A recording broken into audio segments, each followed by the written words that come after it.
Raza de bronce, de Alcides Árguedas, libro primero, El Valle. 1.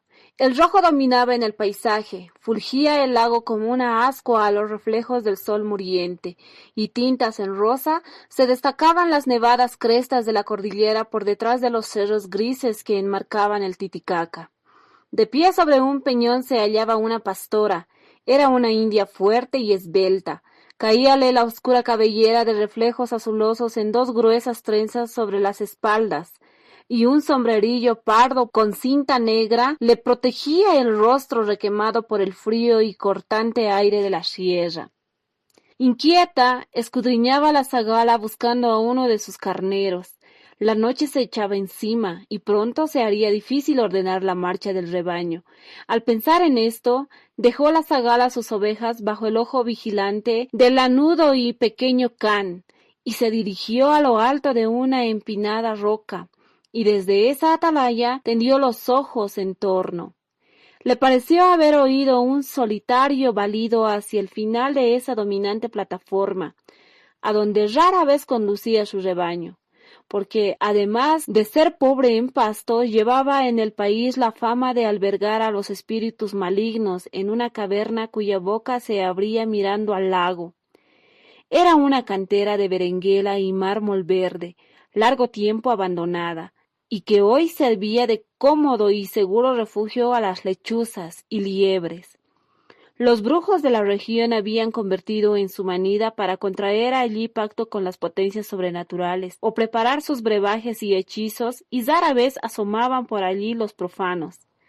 Los pocos animosos que, por extrañas circunstancias, se atrevían a violar su secreto, juraban por lo más santo haber oído gemidos, sollozos y maldiciones de almas en pena, y visto brillar los ojos fosforescentes de los demonios que danzaban en torno a los condenados. Gritó Guataguara avanzando con miedo hacia la entrada de la caverna. Ya dentro, todo era oscuridad y silencio, a no ser por los fuertes latidos de su corazón, el cual parecía salírsele del pecho.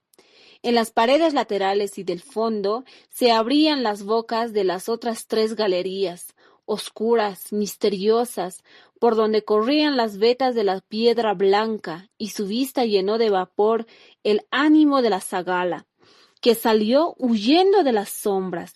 Pasmada aún lanzó un penetrante grito, y otro cercano repercutió a sus espaldas.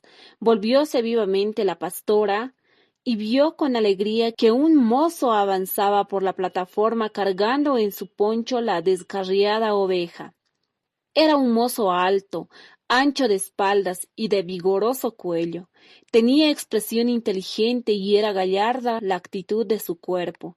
La cabellera le caía enmelenada sobre los hombros saliendo por debajo del gorro amarillo, cuyas aletas le cubrían las orejas con parte de las mejillas.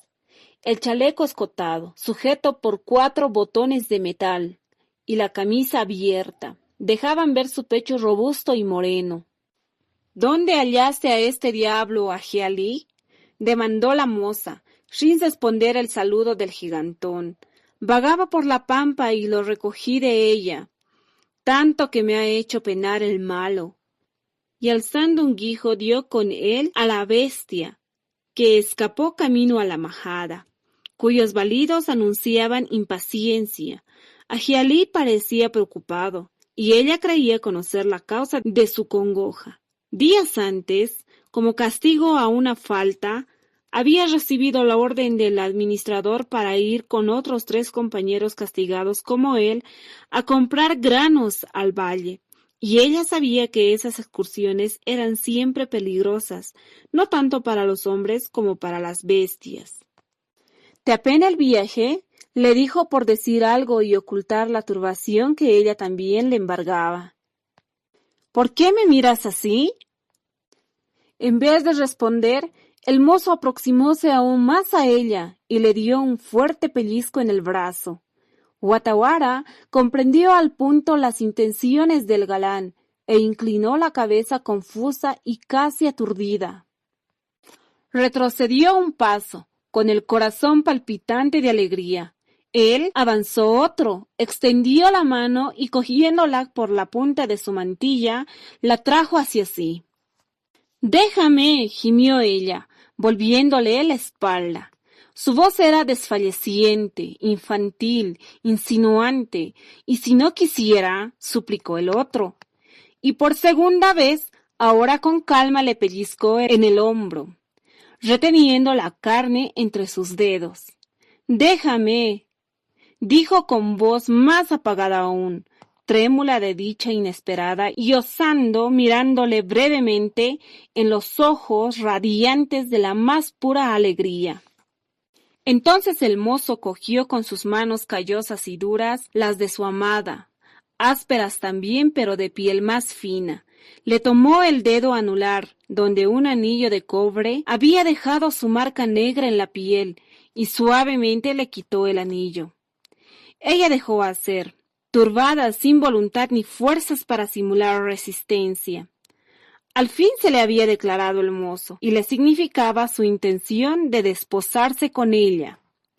Ajialí, riendo siempre, pasó el aro tosco al menor de sus dedos y colocó el suyo entre los de la zagala, cuya redonda carita iluminóse con el fulgor de una sonrisa plácida. «Le voy a decir a mi madre que vaya a pedirte mi anillo». «Si lo haces», repuso el galán fingiendo creer en la amenaza, «me voy de la hacienda y no vuelvo más». «¿Y a dónde irías?» «Donde no me vean más tus ojos». «Quédate con él entonces». Se tendieron ambos las manos y se miraron en lo hondo de las pupilas, sonriendo con dicha. «¿Me ayudarás a conducir mis ovejas? Ya es de noche y en casa han de estar esperándome». «Vine a eso».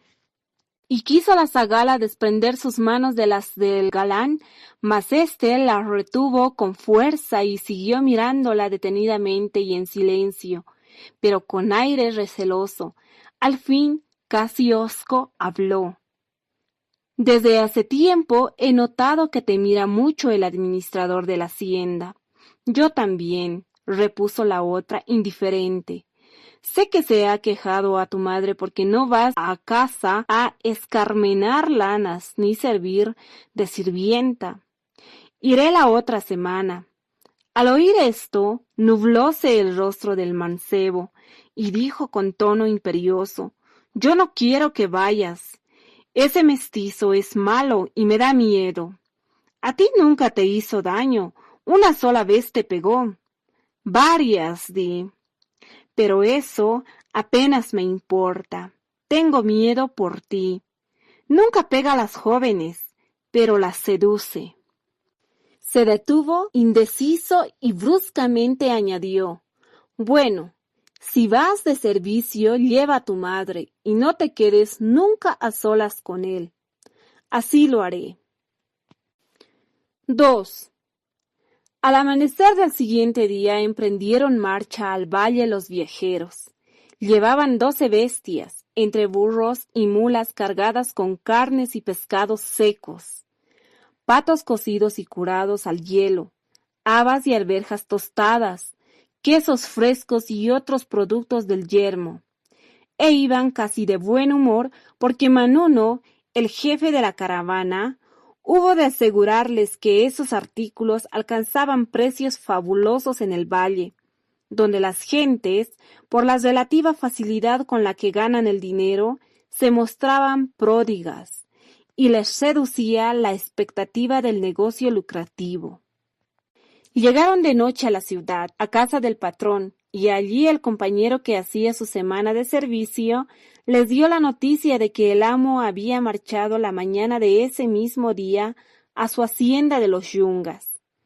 La recibieron con placer, pues podían entregarse de inmediato al reposo exigido por sus piernas fatigadas con el peso de 70 kilómetros recorridos en menos de 14 horas, de claro a oscuro y a buen trote.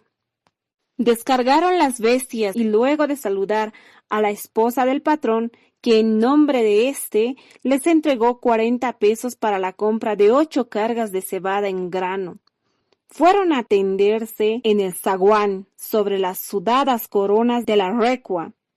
Manuno hizo un fajo con los billetes, envolvió el fajo en un trapo, el trapo en un pañuelo, y anudóse el pañuelo en la garganta con 4 apretados nudos. Para despojarle de su caudal sería menester degollarlo antes. Al otro día, despuntando la aurora, prosiguieron viaje. En Aranjuez comenzó a molestarles el sol. Tocaban ya las regiones cálidas, y los veían de las alturas rodeadas por montes que jamás se despojaban de su manto de nieves. Esto no es nada todavía. Ya verán más adelante, les amenazó Manuno, poniendo autoridad en sus palabras. Ganada la cuesta de Aranjuez, en la pampa de Mallaza, gozaron la primera fruición del viaje. A ambos lados del camino, enmarcados por vivos cercos de verdura, se extendían campos de vistosas chumberas, con las pencas cuajadas de frutos maduros o por madurar, arbolitos de duraznos rendidos por el fruto, álamos de hojas lustrosas y de un verde tierno.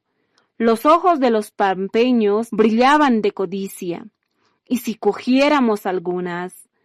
Consultó Agialí a los compañeros mostrando las pencas. Estos sujetos, advirtió Manuno, son malos, y si nos cogen, nos sacuden una paliza o nos quitan una carga. Manuno echó un vistazo por el camino y solo vio venir a lo lejos a un viajero conduciendo una yunta. Entra y coge lo que puedas. Y deteniendo a un asno con el arnés flojo, se puso a tirar de la cinta en tanto que Agialí, encaramado sobre la punta de los pies, cosechaba con ahínco los frutos de la penca y los depositaba en su sombrero. Luego que Agialí alcanzó a sus compañeros, siguieron avanzando por el camino. Ya lejos, Agialí levantó la bufanda de encima del sombrero y contó. Había 12 cabales, y se repartieron a 3, que devoraron en el acto, allí mismo. Las supieron a gloria, estaban dulces, frescas y jugosas. Se me han quedado en los dientes, dijo Quilco, relamiéndose los labios y volviendo los codiciosos ojos al tunal. Si pudiéramos coger otras, repitió Manuno. No podemos. Acabo de ver al dueño que está espiando, repuso Cachapa, que había visto sacar la cabeza a un hombre por encima de las pencas. Se pusieron en marcha. Más adelante vieron una alegre morada, y bajo la sombra de ésta estaba sentado un indio. A su lado había una canasta volcada, y encima la canasta un balay rebosante de tunas. ¿Y si comprásemos? Preguntó Agialí, entusiasmado. Ponemos a $1, opinó Quilco. Con $1 tenemos para todo, ya verán, dijo Manuno. Buenas tardes, Tatito. ¿Quieres venderme tunas? ¿Vienes del lago, verdad? Preguntó el bayuno. Sí, Tatito. Entonces no quiero venderte nada, pero te cambio con lo que traes. ¿Qué llevas en tu carga? Chalona, quesos, patos, pescado. Los ojos del bayuno se encendieron. Dame pescado y te doy tunas. ¿Y cuántas me das por un pescado? 5, pero si traes ispi, por un plato lleno te doy 20 tunas. Ahora le brillaron los ojos a Manuno, pero dominó su emoción y fingiendo conocer la superioridad de su producto, regateó mintiendo. En otra parte nos han querido dar 40 tunas y 2 platos de maíz por 1 de ispi, y no hemos querido. Yo te doy 3, dijo el bayuno, dispuesto a no perder tan bella coyuntura. Dame 5, repuso el ladino. Eres un pillo, saltó éste, exasperado. Luego gritó. Te doy 4.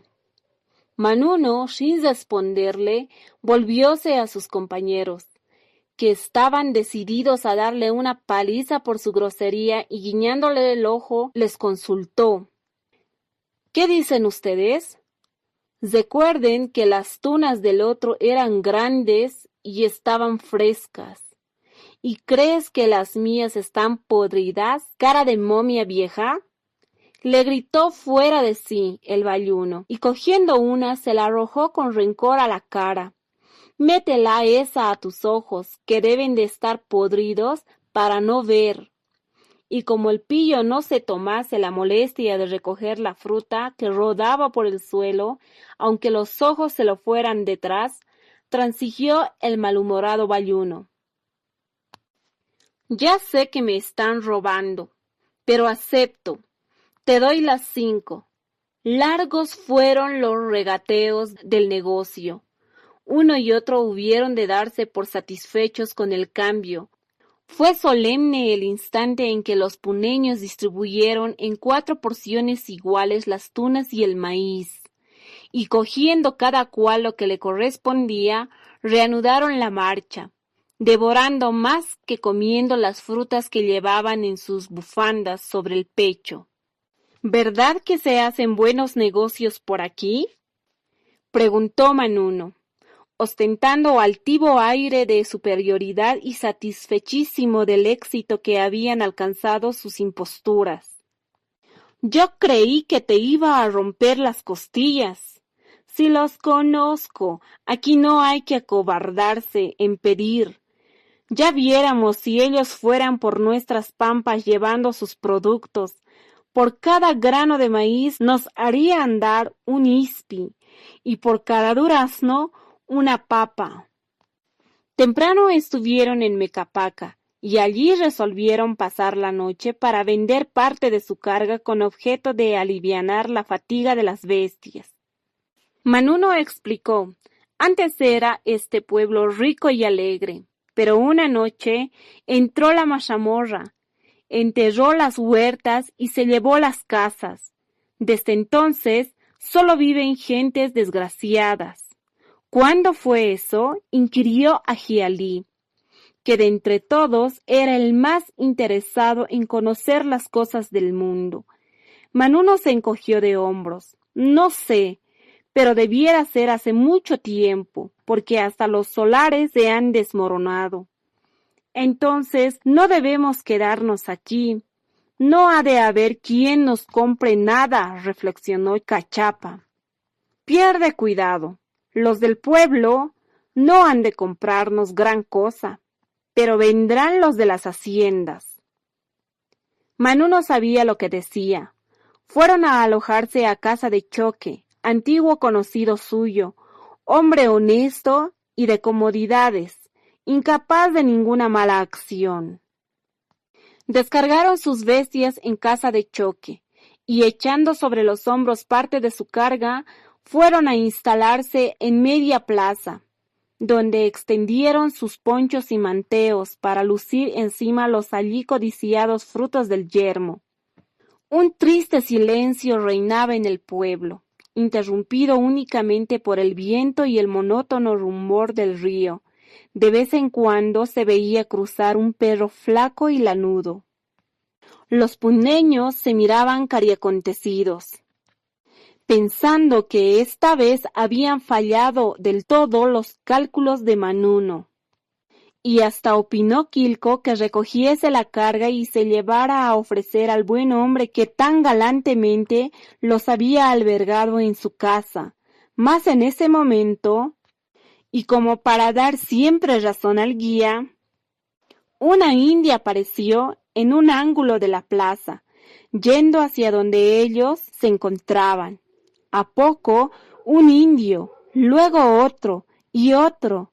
Diríase que recién se hubiesen enterado de la llegada de los costeños y acudían a divertirse con la heteróclita exposición de sus artículos. También se habían anoticiado los peones de las haciendas comarcanas del arribo de los costeños y comenzaron a llegar en grupos. Luego de lo exitoso de las ventas, se encaminaron a la casa de Choque. Un trueno surgió de una nube negra que apareció de pronto sobre los altos cerros del poniente, les hizo apurar el paso. Choque les dio la bienvenida con una olla llena de choclos cocidos y como postre un gran manojo de cañas de maíz tiernas y duraznos. Choque los miraba devorar, sin decir nada, arrojando de tiempo en tiempo ojeadas a la carga de los costeños. Al fin habló. ¿Quieren venderme un poquito de ispí? Manuno puso aire compungido. Ay, tata, lo vendimos casi todo. Ya no nos queda sino un poquito, para nuestro uso solamente. ¿Y qué necesidad tienen ustedes de comer lo que comen todos los días? Es como si yo fuera a su tierra y solo me alimentara de maíz.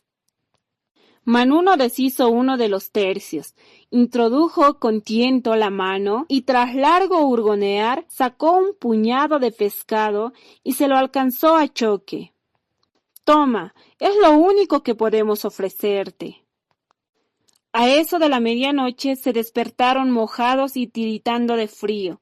Se oía caer con fuerza el ruido de la lluvia torrencial. Es una tempestad, dijo Manuno. Son las últimas lluvias de otoño, las más peligrosas, respondió Choque desde lo hondo de su covacha, en medio de la cual brillaba como un rubí el ascua del fogón, y añadió enseguida, seguro que mañana entre la mazamorra.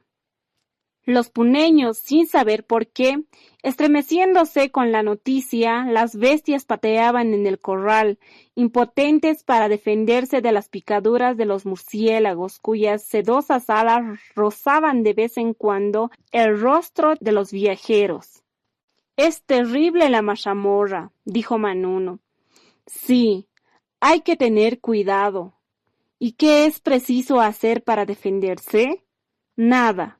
Contra ella no se puede nada. Al rato Choque encendía un cigarrillo y de pronto surgió su voz tranquila y gruesa. Era una noche como esta, cuando era yo un muchacho, y para volver al campo de mis padres tenía que atravesar un arroyo casi siempre seco, menos cuando llovía en las alturas. Pero al aproximarse esa noche, su ruido me anunció que había crecido hasta desbordarse. Las aguas, salidas de un cauce empinado y hondo, invadían gran parte del camino y se entraba por las calles llegándome hasta el tobillo. Me detuve. No iba a ser tan loco de atravesarlo. ¿Qué hacer entonces? Yo estaba mojado de pies a cabeza y tiritaba no tanto de frío como de miedo. De repente me pareció sentir que el agua entre mis pies tomaba mayor violencia e iba aumentando el caudal. Al mismo tiempo, hacia la playa sentía ruidos intermitentes y poderosos. ¿Se nos venía acaso la mazamorra? Eché a correr con todas mis piernas por entre los árboles de las huertas, tropezando con los troncos, resbalando entre los charcos, levantándome, pero siempre ganando instintivamente las alturas. En esto oí gritos de angustioso espanto, y sentí temblar la tierra cual si todos los montes se viniesen abajo.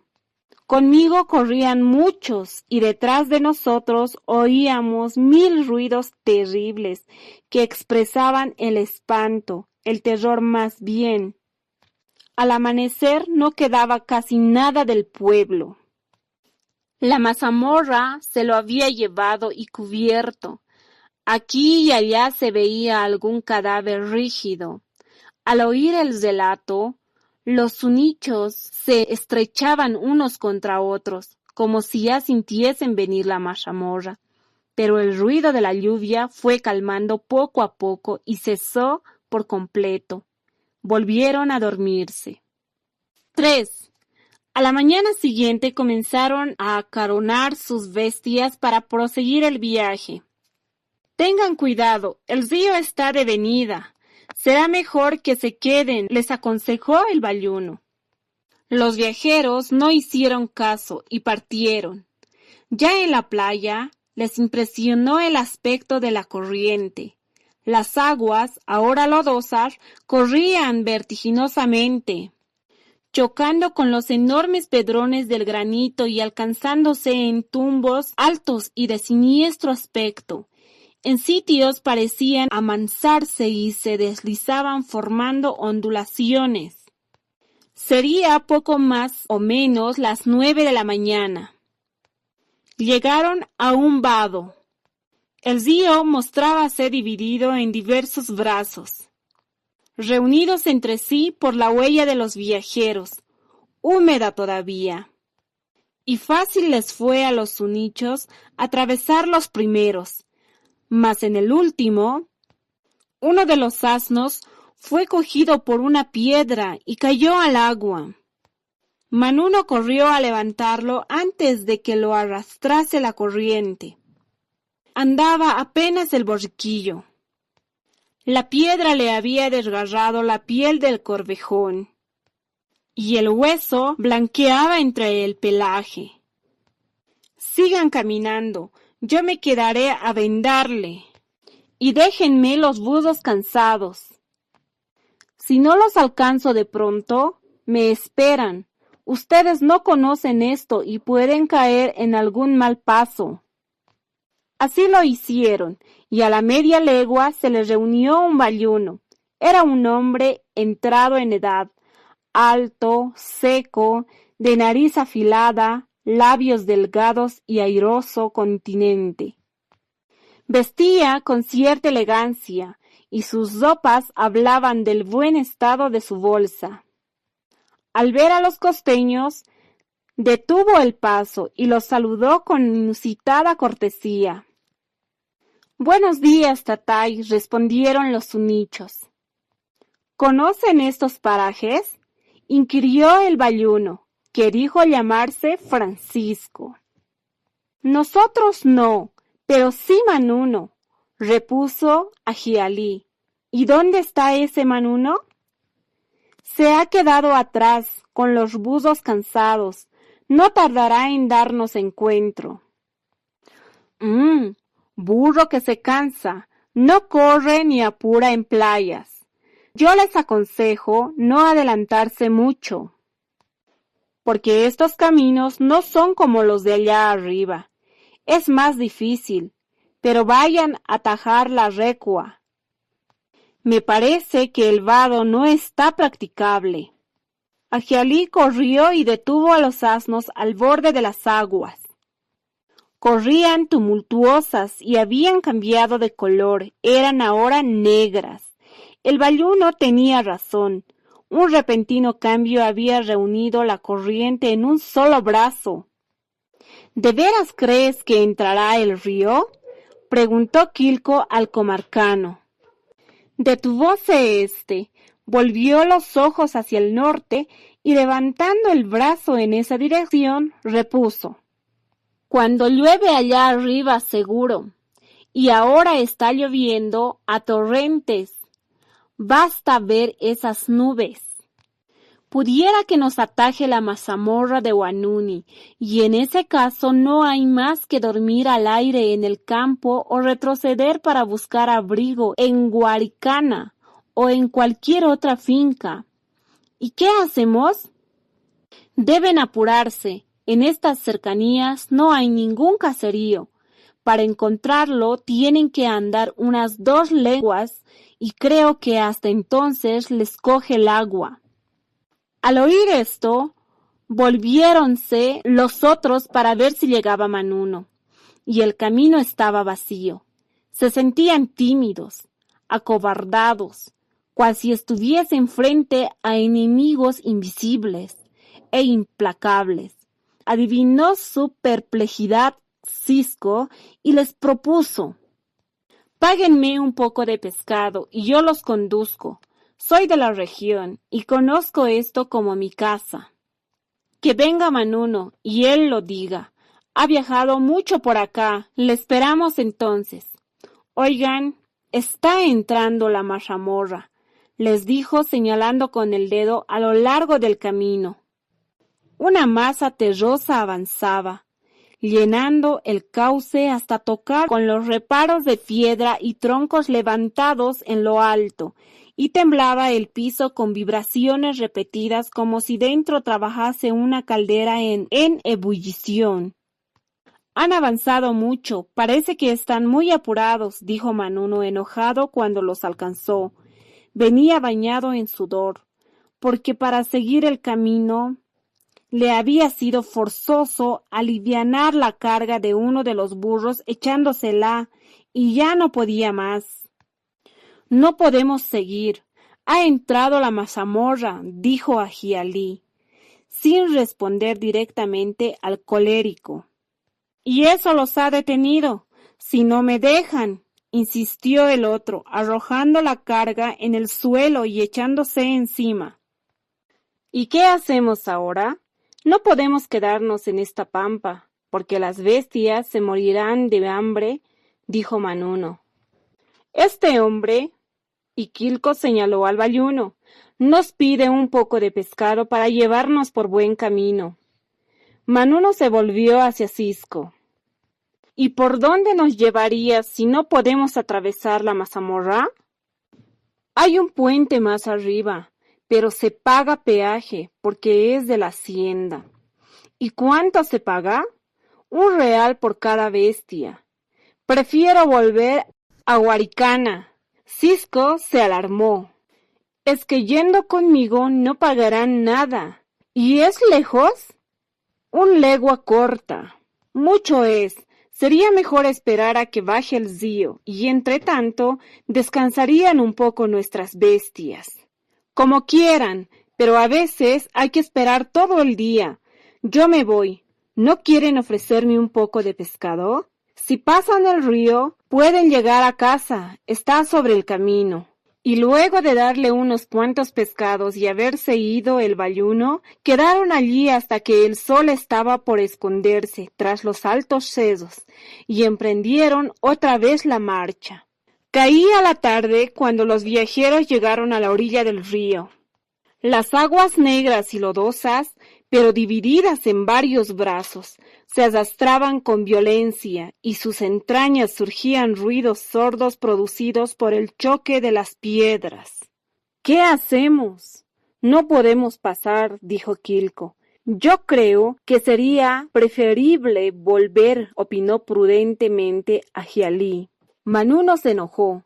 Ustedes no parecen hombres. Está cerrando la noche y no sabríamos dónde dirigirnos para encontrar forraje, cuando de 2 saltos podemos llegar a la orilla opuesta, alojarnos en casa de Cisco y hartarnos con choclos y buena fruta. Al oír esto, brillaron los ojos de los sunichos y se les cayó la baba. Tenían un apetito devorador y era inhumano hablarles de cosas suculentas. En ese momento llegó junto a ellos un hombre alto, musculoso.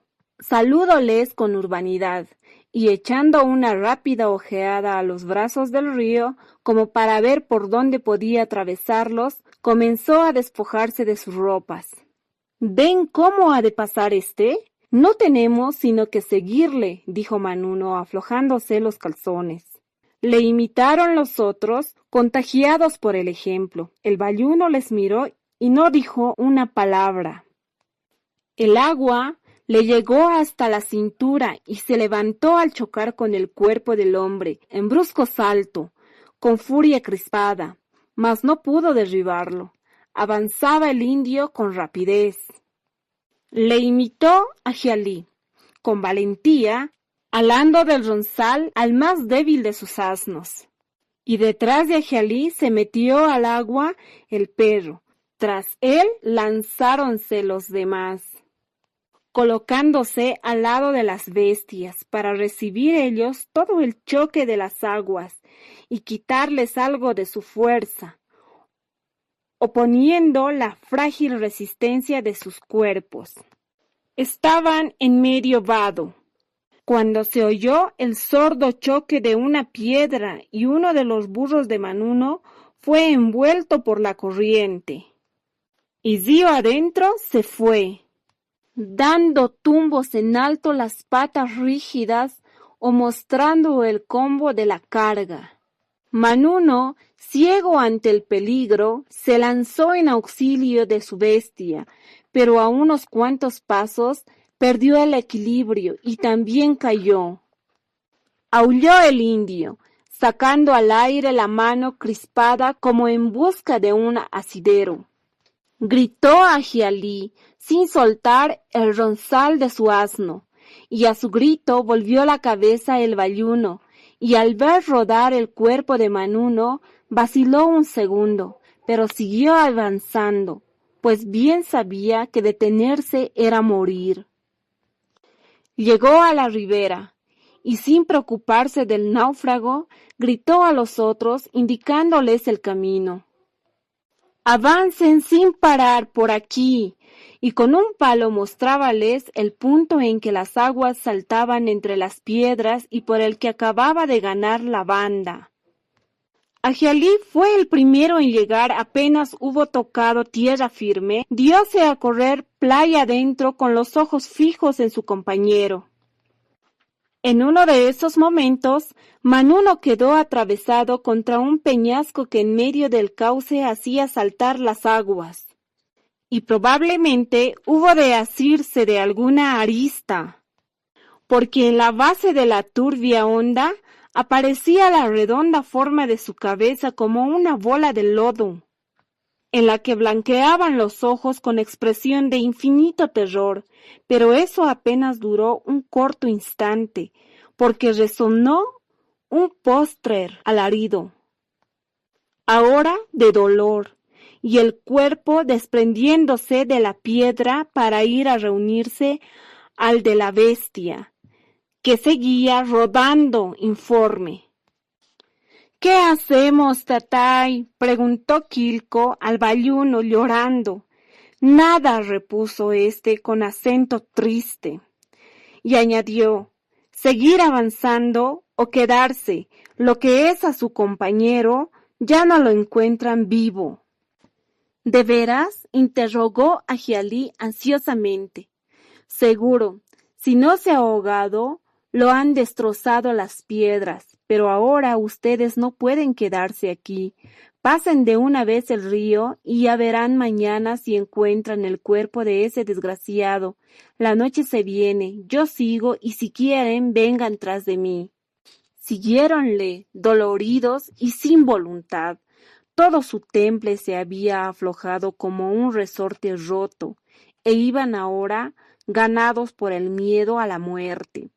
Pasaron otro brazo menos fuerte. Llegando a la orilla, el bayuno se detuvo, con los pies metidos en el agua y los ojos fijos en la corriente, a esperar que se le reuniesen los desolados caminantes. Cuando los vio juntos, hablóles a gritos. «Mejor es que ustedes no sigan, vean pasar. Si ven que el agua me llega hasta el pecho, mejor es que no pasen y se queden la noche en este sitio, que no ofrece ningún riesgo porque mañana la corriente habrá disminuido». «Sí, Tatay, y gracias», repuso Quilco, dando diente con diente a la vista del río y lleno de terror indefinible. El bayuno hizo una cruz, y santiguándose volvió a meterse a las aguas negras. «¿Nos quedamos?», consultó a Ahialí a Quilco, cuando vio arribar a la orilla al audaz caminante. «Sí, ¿no viste que casi se lo lleva?», dijo señalando con los ojos al mozo. «Mejor, porque yo no vuelvo, tampoco yo». «¿Y les quitamos las cargas a las bestias?». «Les quitamos. ¿Cómo nos abrigaríamos si no?». Así lo hicieron, y con las cargas formaron en medio del islote, en la parte más seca, un círculo, dentro del cual se instalaron hombres y bestias. Cayó la noche, dejó de soplar el viento, y los pobres, apretados entre sí, yacían inmóviles, mudos, sombríos. Al fin el alba se anunció en las alturas. Pasaron el río y fueron a alojarse a la vivienda de Cisco, alzada sobre el camino. ¿De veras se ha llevado el río a uno de sus compañeros? Les preguntó el dueño apenas los hubo visto. Los cuitados contaron gimiendo la escena de pavor, y no bien aseguraron sus acemilas en el corral del caritativo bayuno, se dieron prisa en buscar a su compañero. Playa adentro siguieron la corriente investigando en el hueco de los pedrones, deteniéndose allí donde las viscosas aguas formaban remansos para hurgonear el fondo con las perchas de que se habrían provisto. Descendieron así más de una legua, sin hallar rastro del desaparecido. Cisco, que iba con ellos, dio su parecer en frase breve. Inútil, no hay más que irse, se ha perdido. ¿Y el dinero? Exclamó Agialí. Si no lo encontramos, han de creer que nos los hemos repartido. Cisco hizo un gesto y no repuso nada. Subido sobre una piedra, con las manos sobre los ojos, miraba el fondo. ¿Cuánto llevaba? 40 pesos. Hizo otro gesto vago y añadió, inútil, las aguas se los ha quitado, todo lo tragan. Aún buscaron 2 horas hasta el atardecer. Cuando llegaron a la casa, les esperaba la consorte de Cisco, con una bandeja de choclos reventados y otra de manzanas y duraznos recogidos del suelo y caídos por maduros de la rama. Comieron con apetito y sin hablar. Estaban entontecidos de dolor, no tanto por el compañero como por el dinero perdido. ¿Cómo llamarían su misión? ¿Qué responderían a los patrones? Si no daban con los despojos de Manuno, ¿no tornarían a la hacienda? Fugarían lejos, donde nadie pudiera verlos más. Así lo declaró Quilco rotundamente. ¿Y tu casa, tus bueyes, y tu mujer, y tus hijos? Aventuró Agialí. Quilco se alzó de hombros desolado. No importa, pero el patrón nos mata. Y llorando con el miedo del castigo por venir, volvieron a emprender al día siguiente la búsqueda. Del amanecer al mediodía, recorrieron toda la orilla del río hasta su encuentro con el de Palca, pero cuando se vieron en ese sitio desolado y salvaje, perdieron toda esperanza de encontrar el cadáver de Manuno. Tornaron al alojamiento, estaban rendidos, fatigados, y se echaron a reposar al pie de los árboles, donde quedaron adormecidos con profundo sueño. Al día siguiente Cisco les dijo, habría que ir a ver lo que rondan los cuervos allá abajo, pudiera que sea él. Se consultaron los otros. Cachapa arguyó, ¿no será un perro muerto? Puede, un perro o un hombre muertos. Los cuervos no revolotean en torno de las rosas. Resolvieron ir. La distancia quedaba corta y no era inútil intentar la última prueba. Tardaron cerca de 1 hora para dar con el cadáver. Fue Agialí quien, detrás de un peñón, en una especie de remanso, vio una piedra dolosa con la forma de pie. Dio con el suyo una patada y sintió una masa blanda y elástica que le hizo correr un temblor por el cuerpo. Se pusieron al trabajo y a la media hora retiraron el cadáver de Manuno. La única preocupación de los dolientes fue ver si aún llevaba el retobo de dinero. Allí estaba, fuertemente anudado alrededor del cuello, y tan fuertemente que hubo necesidad de cortar a cuchillo el pañuelo. El cadáver lo enterraron en el cementerio de la hacienda. A Cisco le obsequiaron un cuarto de carnero seco y algunos puñados de pescadillo asado, y partieron casi tranquilos y con el corazón más ligero, pues habían dado con el caudal, lo más precioso para ellos. 4. Hacia el atardecer llegaron a Tirata, donde vendieron el resto de su carguío. Comenzaban a cansarse de veras del viaje riesgoso. Únicamente anhelaban llegar a su destino, comprar el grano y retornar a sus pagos, para no alejarse nunca de ellos ni a la fuerza. Pidieron hospitalidad en casa de un indio viejo que hablaba con voz gangosa, apenas perceptible porque un enorme bocio le cubría toda la garganta, y era encorvado, canijo y de una palidez cadavérica. Vino la noche. Los sunichos se tendieron en el suelo a descansar, junto al lugareño, que se había echado con pereza sobre su pollo y dormía. Dijo Quilco a Ahialí: en uno de esos momentos vamos a coger cañas. ¿Y si nos ven?, objetó Ahialí. No hay nadie por ese lado. Vamos conmigo. Se brindó Cachapa. Levantáronse cautelosamente y desaparecieron entre la maraña del cañaveral. Estuvieron de regreso a la media hora. Toma, parecen de miel, dijo Quilco, ofreciendo una a Ahialí. ¿Comiste muchas? Hartado estoy de comer. Cuidado con enfermarse. Le oí decir a Manuno que hacían daño tomándolas en el sitio donde se producen. ¿Y qué hacen? Traen las tercianas. Y en Tirata dicen que hasta las aves se enferman. Demonio, si me hubiese acordado antes, dijo preocupado Quilco. Y se tendió a dormir, en tanto que el otro guardaba prudentemente el fruto entre su chal. Se levantaron al amanecer y emprendieron la marcha. Al pasar por la orilla de los cañaverales, echaban una ojeada por todos lados y de un tirón arrancaban desde la raíz los frutos. Así lograron formar casi una carga. A eso de mediodía echáronse a descansar un momento al pie de unos algarrobos. No estoy bien, dijo Quilco cuando se disponían a emprender la marcha. ¿Qué tienes? Me duele la cabeza y siento escalofríos, repuso, estremeciéndose y dando diente con diente. ¿No serán las tercianas?, advirtió Ahialí. Pudiera.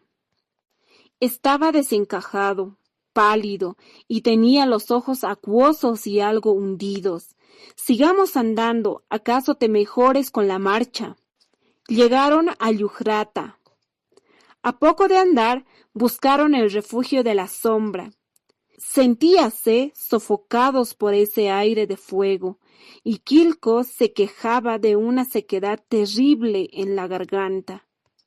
Se internaron en un bosque de pacaes que encontraron a la izquierda del camino, al pie de una cuesta. Descargaron los borricos bajo lo más espeso de la enramada y se tendieron a dormir la siesta. Los sunichos no pudieron dormir.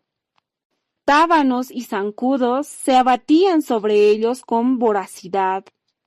La sed les torturaba las entrañas y los loros no cesaban de atronar la encañada con sus chillidos.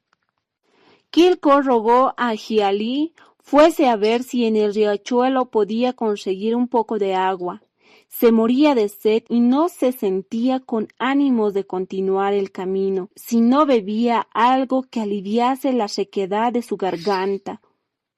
Fue el mozo, pero el riachuelo estaba seco.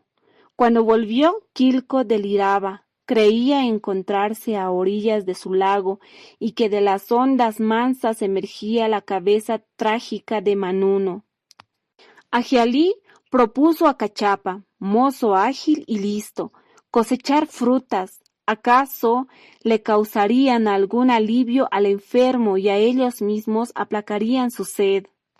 Porque no se atrevían a tocar las cañas a las que atribuían el mal de Quilco. Aceptó Cachapa, y despojándose ambos de sus chaquetas, treparon a los pacaes, izándose por los sarmientos de las granadillas. y luego de hacer una buena provisión de frutas, exprimieron el jugo de algunos limones dulces y se lo dieron a beber al enfermo. Quedaron allí hasta la tarde. Al pronunciarse la noche, llegaron a una pobre casucha de pastor. Buenas tardes, nos dé Dios, tatito, saludó a Gialí, cuando vio acercarse al pastor. Este era un indio de cara redonda, mejillas abultadas por la coca y la expresión idiotizada y embrutecida. El pastor repuso el saludo con una especie de gruñido malhumorado, pero sonriendo tontamente.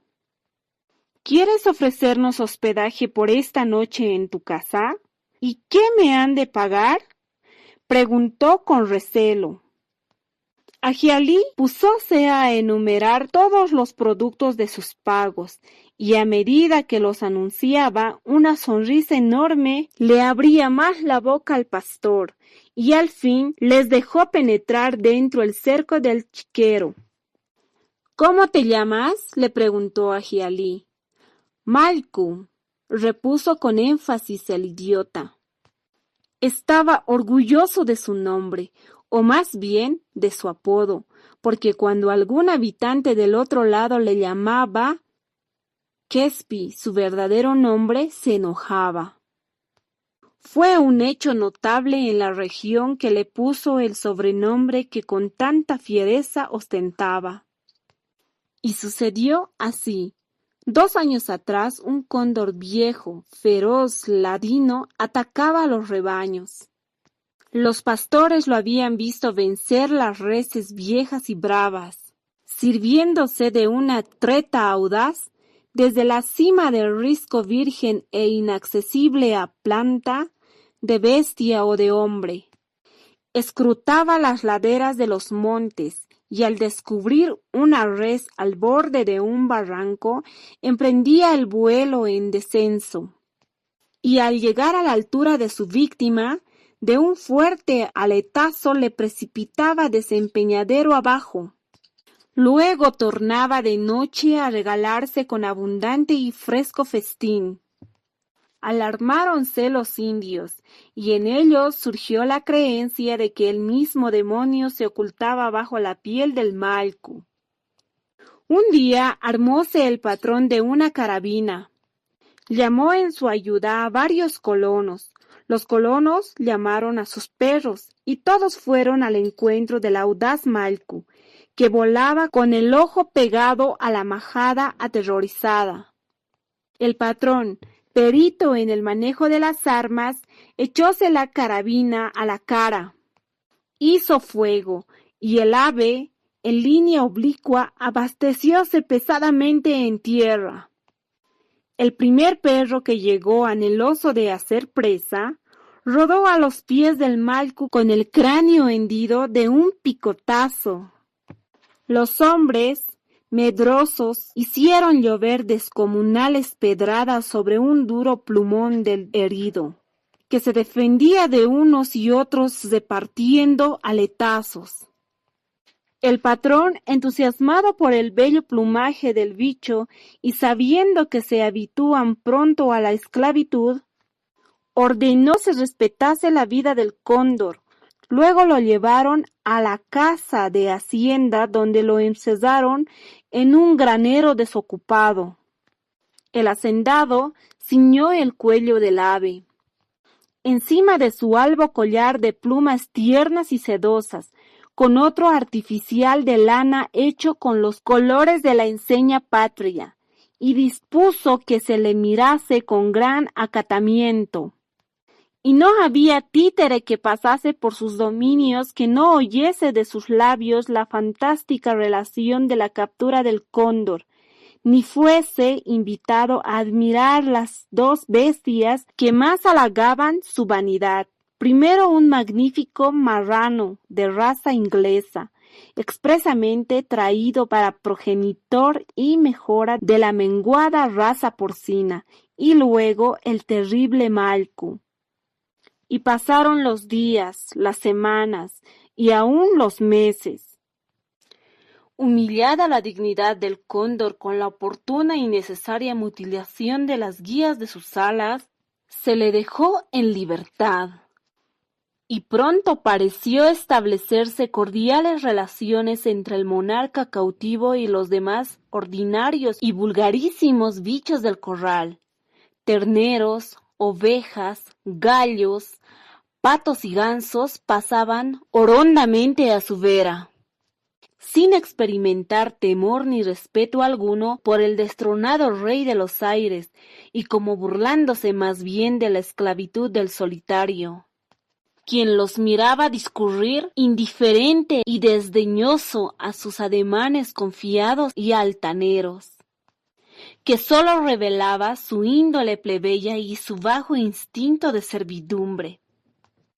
Desde lo alto de una pared pasaba horas contemplando con nostalgia la vasta extensión de los cielos, y distraía su nostalgia siguiendo los pesados andares del puerco.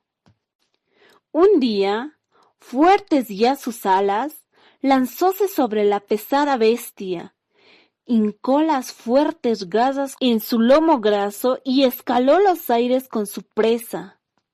Días después, recomenzó sus rapiñas, pero más feroces, más arriesgadas, pues ya conocía a los hombres y había llegado a adquirir una falsa idea de bondad.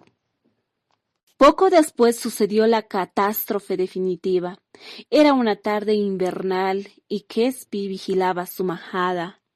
De pronto oyó zumbido de alas en una sombra colosal y proyectó en el suelo.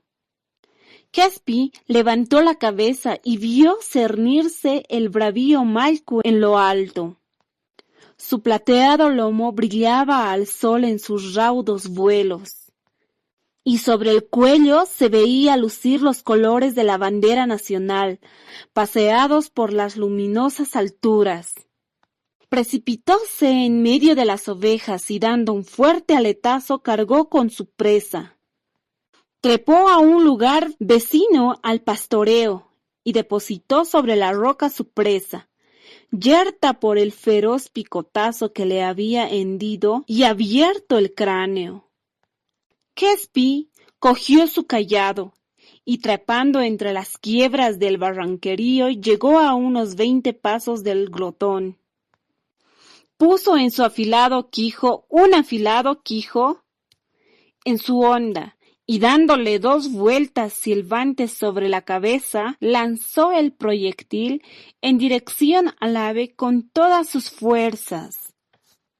El Malcu se lanzó barranca abajo, no al impulso de sus alas, sino rodando con estrépito hasta dar en el fondo con las alas rotas, las patas al aire y bañado en lodo y sangre el blanco plumón de su collar intocado. Aquella tarde Quespi llegó temprano al caserío, conduciendo sobre sus hombros orgullosamente los despojos del ave y de la bestia. Los hombres le arrancaron los hígados y los pulmones y se los comieron para adquirir la fortaleza y la perspicacia del ave simbólica. Eres muy valiente, has matado al Malcu, eres más que el Malcu, le dijo él Jilakata. A estas palabras Quespi sonrió, pero ahora había orgullo y vanidad en su sonrisa. Y articuló, apoyando la mano sobre el pecho: sí, yo Malcu. Le quedó el apodo, y desde entonces todos le llamaron así. Esta proeza le refirió con torpe frase y media lengua el tonto. Al día siguiente, Quilco amanecía peor y tuvieron que partir recién al mediodía. Llegaron al anochecer a la casa de un indio de holgada apariencia, que prometió proveerles de todo lo que necesitaban. 5 días anduvieron Cachapa y Ajialí por las haciendas comarcanas, sin poder completar su cargamento de grano, pues los colonos preferían venderlo en la ciudad, donde alcanzaban precios subidos. Vayan a Collana, les aconsejó Calahumana, su casero. Allí conseguirán lo que necesitan. Esos indios siempre tienen buenas cosechas y prefieren vendérselas en plaza. Y como Ajialí repusiese que no conocían la región, el montañés les dio detalles sobre el camino que debían de seguir. Bajar cuesta adentro, hasta el valle de Quilihuayra. Tomar la otra banda del río y subir la cuesta de Tacachía. En las alturas estaba el pueblo, y del pueblo a la ciudad la jornada era cómoda y corta, apenas mediodía de viaje. Llegaron a Tacachía cuando el sol se hundía tras los elevados montes del poniente. Un senderito discretamente abierto en un hueco del acantilado conducía a la huerta de manzanos, y tomaron por él los viajeros, decididos a pedir hospedaje en el primer rancho que encontrasen. La huerta, baja y enmarañada, ofrecía aspecto de abandono e indolente descuido. En medio del pomar, en un claro de la mañana, encontraron los viajeros una casucha de barro, con techo de paja y rodeada por un maizal alto, que en parte se había acamado por el grosor desmesurado de las mazorcas. En la cocina merendaba la familia. El padre, alto, grueso y viejo; el hijo, mozo y enclenque; dos muchachos casi desnudos y la mujer blancona y opulenta.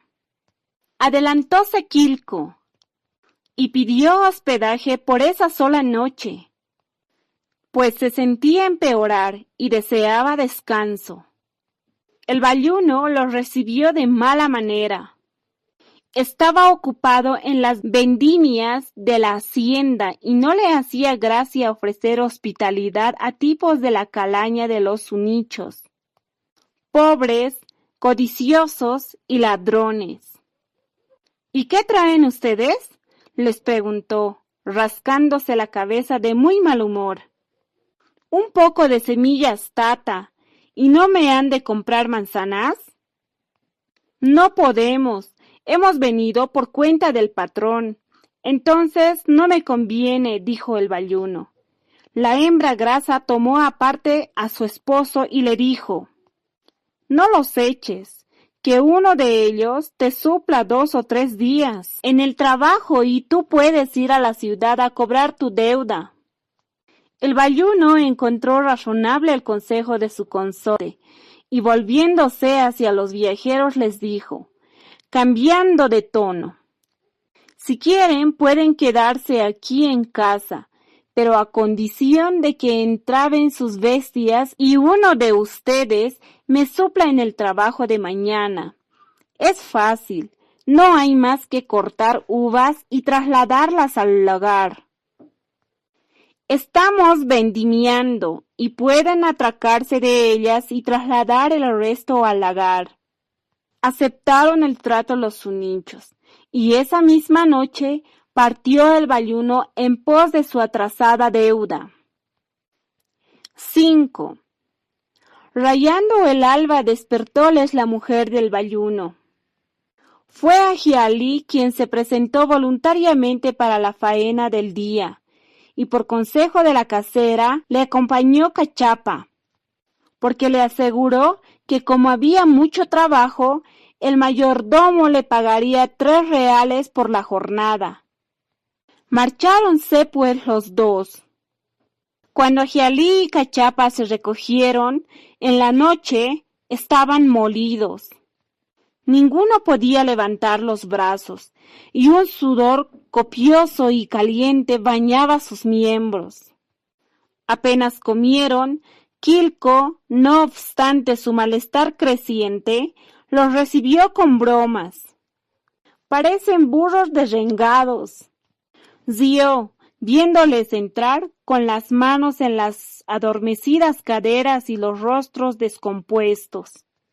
Ya entrada la noche, el Jilakata avisó a la dueña que el río amenazaba con desbordarse y arrasar con los viñedos y las huertas.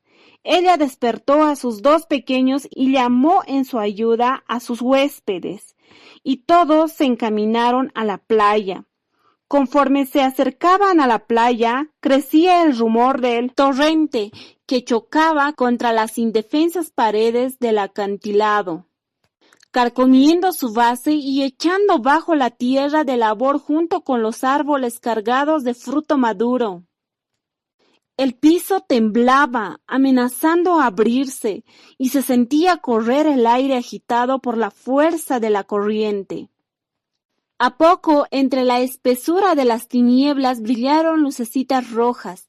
Eran los peones, encabezados por el patrón y el Jilakata, que venían a instalar reparos sobre la corriente misma para echarla, si posible, a la opuesta orilla. Se pusieron a la faena los peones. Un golpe seco y rápido vióse inclinarse un retazo del suelo y desaparecer entre el oscuro cauce del río. Tembló el piso bajo la planta de los peones y todos emprendieron atropellada carrera de recule hacia el interior de la huerta. ¿Y ustedes?, preguntó el Jilakata a los puneños, que todo lo veían con el mayor de los espantos y sin atreverse a prestar ninguna ayuda a ver a las hachas. No lo oyeron segunda vez. Al avanzar hacia el torrente de sus espantos, fingiendo obedecer, dijo a Gialí a Cachapa: «Corre a acaronar a las bestias, y yo escapo más luego. Si Quilco no puede o no quiere, que se quede». Algunos minutos después se habían eclipsado los nichos. Partieron con el alba, arribaron por fin a la ciudad pasando mediodía. Y como el patrón aún no había vuelto de su hacienda de los Yungas, devolvieron a la esposa el dinero sobrante de las compras. Descansaron un día y al siguiente, con luz de aurora, emprendieron felices la última etapa del viaje. Llegaron con el crepúsculo a la hacienda. Muchos colonos, al divisarlos en la lejanía de la ruta, acudieron para recibirlos en la casa de la hacienda, donde era obligación deshacerse del cargamento. Allí encontraron de las primeras a sus familias los viajeros. La mujer de Manuno, en espera de hace muchos días, fue la más empeñosa en correr a la casa patronal. En la puerta topó con Agialí, que se ocupaba de aflojar la cincha a sus bestias. Y mi marido, Quilco, no pudo hallar una respuesta, y púsose a temblar con todos sus miembros, apoyándose contra la pared, para no dar en el suelo con los sacudimientos de la fiebre. Se ha quedado. ¿Dónde? Allá en el valle. ¿Y por qué no veo su mula? Seguramente se cansaría. Yo le dije que no la llevara. ¿O ha perdido el dinero y tiene miedo volver? Quilco permanecía silencioso, dando diente con diente. Entonces ella comenzó a gimotear, presintiendo una desgracia. ¿Está enfermo quizás? Ha muerto. Se lo ha llevado el río, repuso brutalmente el enfermo, sin ánimos para fingir. Un alarido estridente rasgó el silencio del crepúsculo. Los perros de la casa comenzaron a ladrar con furia, irritados por la brusca irrupción del grito. Uno de los asistentes, temeroso de que se encolerizara el administrador y emprendiese a palos con los intrusos, cogió a la viuda por el brazo y se la llevó campo adelante, sin conseguir que la desolada cesase de poblar la calma del crepúsculo con sus alaridos inconsolables. ¿De veras? ¿Y cómo? Inquirió uno de los circunstantes. Entonces Quilco, a pesar de la fiebre que lo devoraba, narró la escena con lujo de detalles y haciendo correr libre la fantasía. Desfiguró los hechos rodeándolos de siniestro aparato. Dijo cosas que nunca habían pasado, con asentimiento tácito de los otros, y juró por su vida, y juraron Ajialí y Cachapa haber visto al diablo la noche de la fatal tormenta. La concurrencia quedó en silencio. Estaba previsto, exclamó uno solamente. Los demás inclinaron la cabeza y temblando se separaron sin decir nada, por distintas sendas. Solo quedó con los viajeros Tocorcunqui, el Jilacata. Apareció Troche, el administrador, acababa de comer y venía alegre fumando su cigarrillo. —Ah, ¿son ustedes? Me alegro. ¿Han conseguido semillas? Sí, tata, traemos. ¿Y tú qué tienes? Le interrogó Troche a Quilco, viéndole temblar incesantemente y sin poder tenerse en pie. Está enfermo, señor, repuso por él Tocorcunqui. Son las tercianas. Y Manuno preguntó. Ha muerto. ¿Cómo? ¿Ha muerto, dices? Preguntó con voz opaca. Sí, señor, se lo ha llevado el río. ¿Y cómo fue? ¡Pobrecito! Ajialí volvió a contar brevemente la escena. Cuando terminó, Troche les dijo: Bueno, váyanse a dormir y vengan mañana temprano a entregar la carga. Si te gustó el capítulo, comenta, dale like, suscríbete y comparte.